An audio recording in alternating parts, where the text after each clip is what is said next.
안녕하세요. 김태현 목사입니다.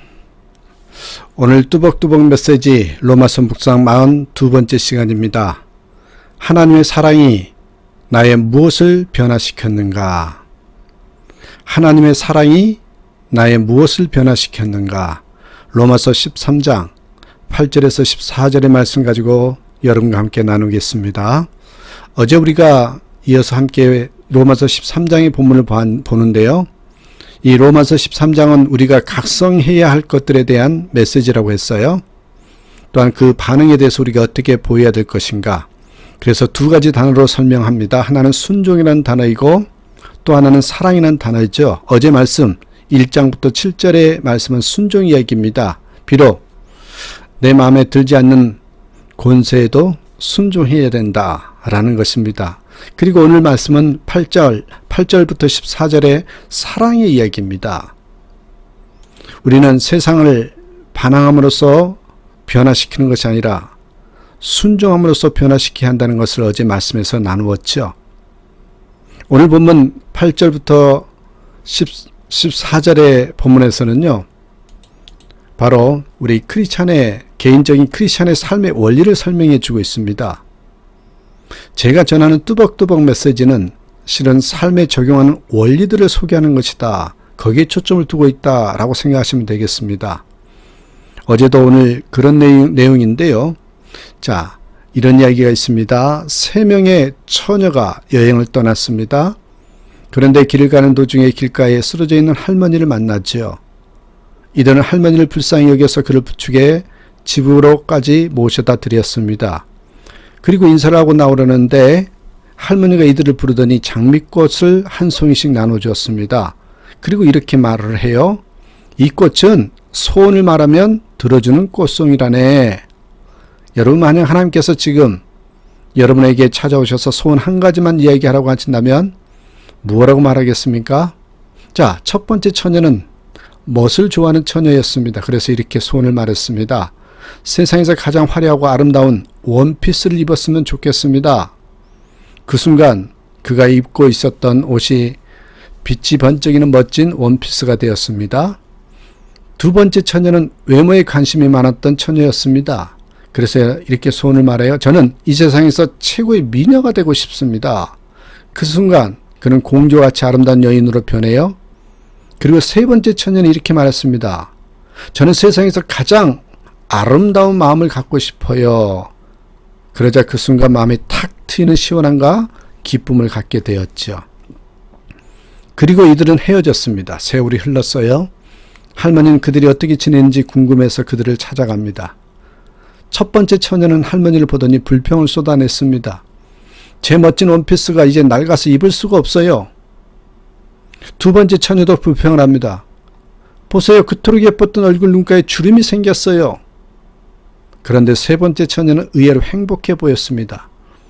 저는 그동안 사람들을 도우며 지냈습니다. 그랬더니 그 친구들도 아름다운 마음씨를 갖게 되어서 제 마음이 너무나 기쁩니다. 그리고 너무 감사합니다. 사랑하는 여러분, 인생에서 시간이 지나면 더 멋지고 풍성해지는 것이 있습니다. 그런데 반대로 시간이 지나면 더 볼품 없어지는 것들도 있더라 말이죠.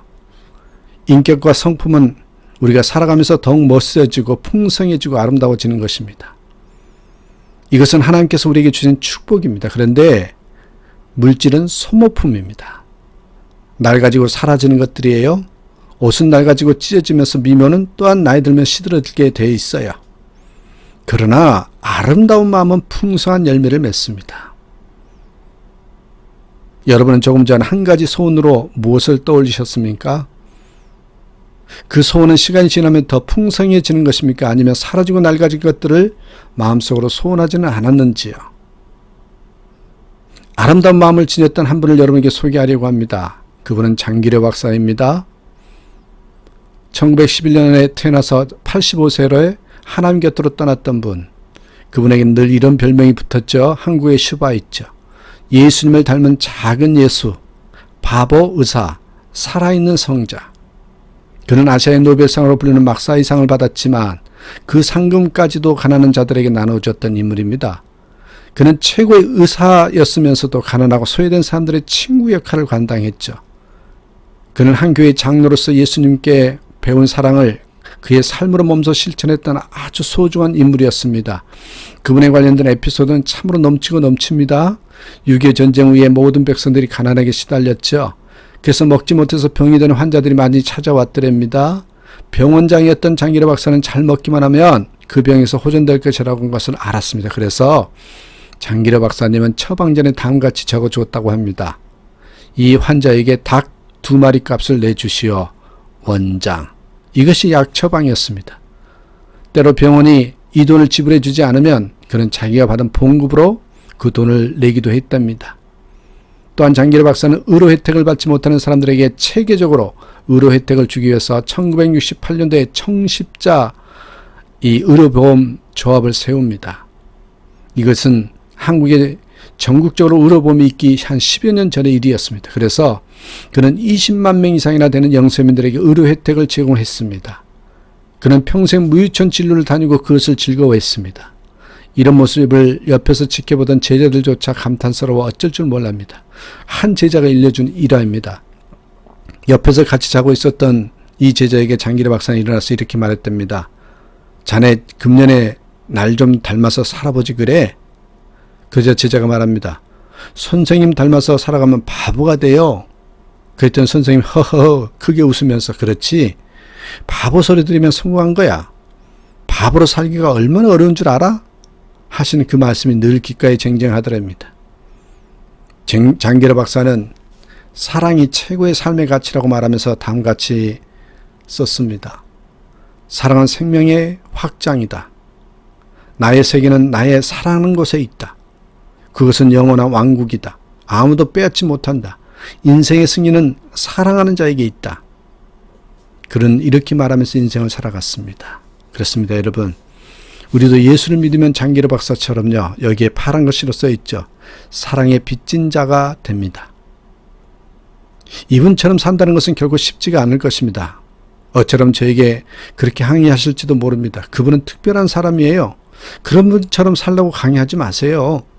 그런 사랑을 나눌 수 있는 사람이 우리에게는 없어요. 맞습니다. 그러나 예수 그리스도를 믿게 되면 한 가지 공통점이 생깁니다. 누구도 예외가 아닙니다. 그것이 무엇일까요? 바로 사랑의 부담감을 갖는 것입니다. 하나님이 나를 사랑하셨다는 사실을 깨닫는 순간, 죄인인 나를 용서해 주셨다는 것을 아는 순간 우리는 사랑의 빚을 진 자가 됩니다. 하나님께서 나를 사랑하셨으므로 나도 누군가에게 사랑을 베푸는 것입니다. 하지만 하나님께 받은 사랑을 우리가 어찌 다시 하나님께 그대로 돌려드릴 수 있겠습니까? 하나님께서 우리에게 원하시는 것은 이겁니다. 받은 그 사랑을 네 가까이에 있는 사람, 내 옆에 있는 사람에게 나눌 수 없겠느냐? 하나님은 우리에게 그렇게 말씀하십니다. 그래서 로마서 13장 8절에 보시면 피차 사랑의 빚 외에는 아무에게든지 아무 빚도 지지 말라. 남을 사랑하는 자는 율법을 다 이루었느니라. 여기 보면 바울은 다른 빚은 지지 말고 사랑의 빚만 지라고 말합니다. 누군가에게 돈을 꿔보셨습니까? 여러분 물질을 빚져보셨습니까? 그러면 그 사람을 만나기가 싫어집니다. 인간관계가 깨지고 파괴됩니다. 무엇보다 교회 안에서 금전거래를 해서는 절대 안 되는 이유가 바로 거기에 있습니다. 이것 때문에 우리 모든 것이 깨져요. 꼭 갚을 테니 돈을 꿔달라고 합니다만 못 갚을 때가 많습니다. 그러면 그때부터 실랑이가 시작되죠. 오히려 돈을 꿔간 사람이 더 큰 소리를 치더라고요. 너 예수 믿지? 너 착하지? 근데 왜 이렇게 보채느냐고. 그러면서 오히려 다투게 됩니다. 무엇을 잃어버릴까요? 돈을 잃어버립니다. 친구를 잃어버립니다. 결정적으로는요, 신앙까지 잃어버리고 교회를 떠나가는 사람들이 있습니다. 여러분 정말 그 사람이 불쌍히 여겨지면 되돌려 받을 생각하지 마시고 줄 수 있는 만큼 그냥 주라는 거죠. 내가 너에게 줄 수 있는 것은 이만큼이다. 그리고 너를 위해서 기도하겠다. 그렇게 끝내시라고. 혹성령님들의 돈을 빌려간 분들이 있습니까? 갚으셔야 됩니다. 그리고 더 이상 돈거래를 교회 공동체 안에서 이제는 행하지 마십시오. 인터넷 신문에서 충격적인 사건을 보았습니다. 인천의 한 집배원이 살해를 당했는데 범인이 바로 동료 집배원이었습니다. 그래서 왜 죽였냐고 물었더니 4천만을 꽂는데 도저히 갚을 수가 없어서 그 친구를 때려 죽였다는 것입니다. 그 죽은 사람은 돈을 잃었습니다. 친구를 잃었습니다. 그리고 자신의 생명까지도 잃어버렸지요. 그러나 우리에게 빚져도 괜찮은 것이 한 가지가 있대요. 그것이 바로 사랑의 빛이랍니다. 사랑의 빛은 지면 질수록 우리의 마음이 풍성해지고 참된 기쁨이 생깁니다. 하나님의 이 사랑의 빛을 많이 가진 사람들을 통해서 하나님의 사랑의 역사를 이 땅 위에서 행하십니다. 또 하나 여러분, 사랑은 악을 행하지 않는 것입니다. 그렇다면 우리는 어떻게 사랑할 수 있을까요? 거창한 사랑을 하기에는 우리가 부족하지 않습니까? 그래서 아예 사랑하기를 시작하는 것조차 거절한 분들이 있습니다. 그렇지만 그렇지 않습니다. 예수님을 믿으면 하나님의 사랑을 깨닫습니다. 그리고 하나님께서 우리에게 주신 그 사랑으로 사랑을 시작하는 것입니다. 가장 가까운 사람부터 사랑하는 것입니다. 가장 작은 것부터 시작하는 것입니다. 여러분 10절 말씀은 우리에게 사랑이 어떤 것인가를 가르쳐줘요. 10절 보십시오. 사랑은 이웃에게 악을 행하지 아니하나니 그러므로 사랑은 율법의 완성이니라. 사랑은 무언가를 하기보다 악을 행하지 않는 것입니다. 저는 하루하루의 삶이 씨앗을 심는 삶이라고 생각합니다. 여러분 선한 씨앗을 심는 그것이 있을 수도 있고 악한 씨앗을 심는 것도 있을 수 있습니다. 그런데 하나님의 뜻대로 살고 하나님 말씀대로 순종하면서 살아가고 그리고 무엇보다 사랑하면서 사는 것은요, 이 선한 씨앗을 심어가는 것이라고 저는 생각합니다. 말에서, 생각에서, 또한 몸에서 이 선한 씨앗을 심어가는 것입니다. 여러분 사랑은 남을 헐뜯지 않는 것입니다. 남이 성공하면 그대로 그것을 놔두는 것입니다. 남이 잘 되는 것을 끌어내는 것은 사랑이 아닙니다. 그냥 그대로만 놔두어도 그것이 사랑이라는 것입니다. 남이 잘못됐을 때 긍휼히 여기는 마음만 있어도 사랑이라는 것이래요. 그렇습니다, 여러분. 마지막으로 늘 단정하게 살아야 한다고 11절부터 14절에 각성하는 자의 태도와 삶에 대해서 말씀하고 있습니다. 그런데 우리가 이러한 삶을 살기 위해서는 두 가지를 점검했습니다. 순종과 사랑. 진정으로 순종하는 자는 단정하게 살게 되어 있습니다. 진정으로 사랑하는 자는요, 예수 그리스도의 옷을 입고 살게 되어 있습니다. 우리가 각성해야 할 것이 많이 있습니다. 얼마나 성실하게 살았는가, 얼마나 감사하면서 살았는가, 이런 것들도 중요합니다. 하지만 놓치지 말아야 할 것은 하나님의 말씀에 얼마나 순종했는가, 또 얼마나 남을 위해서 사랑하며 살았는지 반드시 물어보는 삶이 되시길 바랍니다. 오늘도 이렇게 큰 사랑을 받은 나이기에 나 또한 하나님의 사랑을, 그래서 선한 씨앗을 심은 그런 하루가 되겠습니다 라고 결단하며 나아가는 저와 여러분의 삶이 되길 바랍니다.